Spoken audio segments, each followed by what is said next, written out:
Hello guys, and it's another episode of Clues, Cues and Reviews, and today we're looking at Bleach 676. Yes, another delayed video. Hopefully, now I'll start getting into a rhythm and hopefully we'll get some stuff done. Okay, before we get into Bleach, I want to cover a few things that you need to expect tomorrow. I'm working 8 AM to 6 PM tomorrow, so you're probably going to find that the video for Boku no Hero Academia and hopefully World Trigger will be later on tomorrow evening, 8 to 10 PM British time. Without further ado, let's get into this review. So, the chapter 676, Horn of Salvation. An interesting chapter, but it was one of those chapters that, not to take anything away from it, seemed really short. Even if you look at the manga stream translation or scanlation, I think it was only 16 pages and it had cover art and stuff like that. So it was a shorter chapter, but that was not to say it wasn't awesome. So for all those people that talk about Bleach not being good right now, I don't know what you've been smoking, but it definitely isn't healthy, because this was epic. So to explain, the transformation itself is awesome in itself, because he has parts of the hollow. He's got his Shinigami and his kind of Quincy stuff is there. So it's the melding of his abilities. Now what's interesting to know is that even himself, he admits that it'd be convenient if he had fully mastered these techniques, but he still hasn't fully mastered them, which is quite cool in a sense where even now, though this may be the final battle, maybe the final person he's fighting, he hasn't still fulfilled his final potential, which is always a promising thing, considering that, you know, it's winding down, but it can still add that longevity to the story potentially down the line. So people talk about it being the final arc. The final arc may continue. We might get a twist and a turn. Who's to say that, you know, something else might not happen? I mean, think about it. Aizen hasn't been around for a while, and you know how dangerous that guy is, and we've already set him loose. So anyway, so it's interesting to know that fact, because that sets up in my mind potential futures that I look forward to. It's also important to bear in mind that he's in control now, because one thing that was interesting was Orihime was hesitant. She was worried. And the reason why she was worried is perfectly normal and understandable, in the idea that the last time she saw him have that horn was against Ulquiorra, and he went berserk, he went rampaging, he nearly killed the Quincy lad with the glasses, Ishida Uryu. You can understand her worries, and then he looks and he goes, "Yo, I'm fine, it's okay." And then he explains the idea behind this transformation, and he basically says, whenever in the past I've used Hollow and Shinigami power, this transformation came out. So the more he used it, the more it's come out. With the forging of his weapon, he has created a balance. So the idea, when this goes out of balance, where one of the powers come out, his hollow would come out as well, which is why he kept going after back to use his Quincy powers, because Quincy and Al Hollow, as you can imagine, they counteract each other. That's why that power came out. And then he explains about the idea of him not being able to fully control it.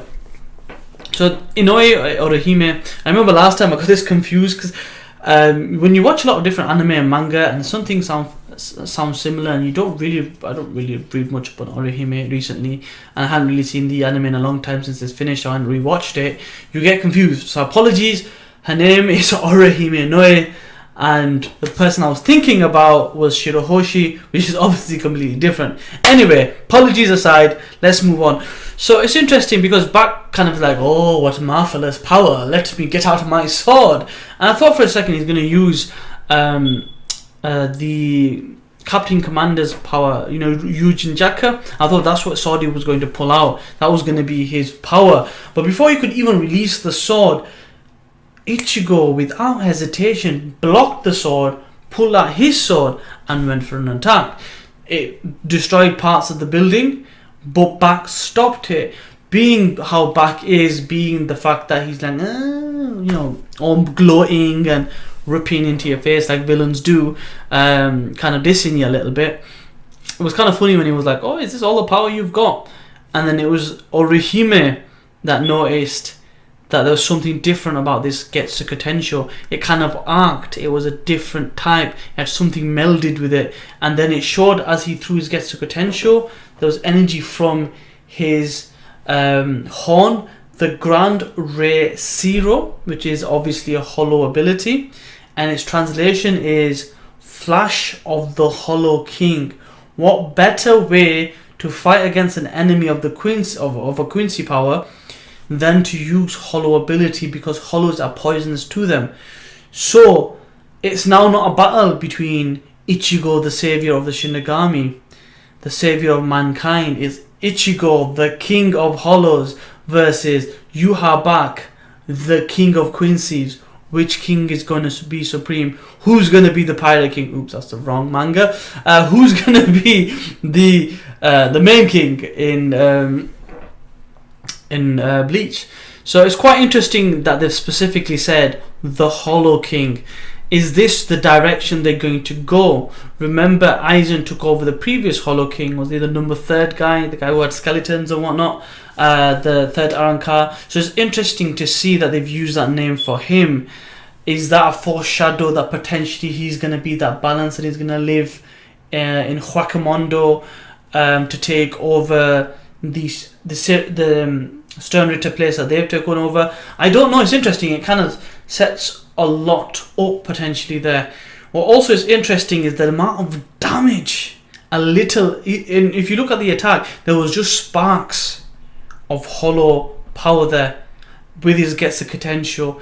Imagine by the end of the series, he uses his full Quincy powers, he uses his full Shinigami powers, and he uses his full hollow powers to come out with a bombardment of attack that can probably wipe out anybody. That's what I'd like to look forward to see, the final potential of Ichigo. A relatively simple chapter, a relatively short chapter, but mind-blowingly exciting to think where he's come from with all this potential, his latent ability, to where he is now and potentially where he can go in the future. It's all setting up to be exciting stuff for the near future. I hope you're going to be with me on this journey till the end. Regardless of what people hate on Bleach, I'm always going to be forever a fan of that orange haired dude whose kick-ass motivations, his kick-ass attitude and his brilliant latent ability and prowess will guide us to the future. Stick with me till the end if you can, please. Give me a thumbs up if you enjoyed the chapter. If you're going to give me a thumb down, because there's this one person, I don't know who he is, but for some reason loves giving me a thumb down. I have no reason why. He's not told me, he's not let me know in the comment section below why he's giving me a thumbs down, other than the fact that he's giving me a thumbs down. So if you don't like something I'm doing, let me know in the comment section below. And if you just want to subscribe to give me a thumbs down, you're more than welcome to do that. Just subscribe and leave the subscribers. I've only got 50. I'd like to get to 100 on the route to 1,000, on the route to the grand idea of getting to 100,000. I know I can do it with your support, so please show your support. Please subscribe. Let's build a community. If not for Bleach, for One Piece, for Fairy Tail, for Black Clover, for World Trigger, for Boku no Hero Academia, you pick the manga that I'm reviewing. You pick the one that you're enjoying and follow me on my journey to the top. Until then, see ya.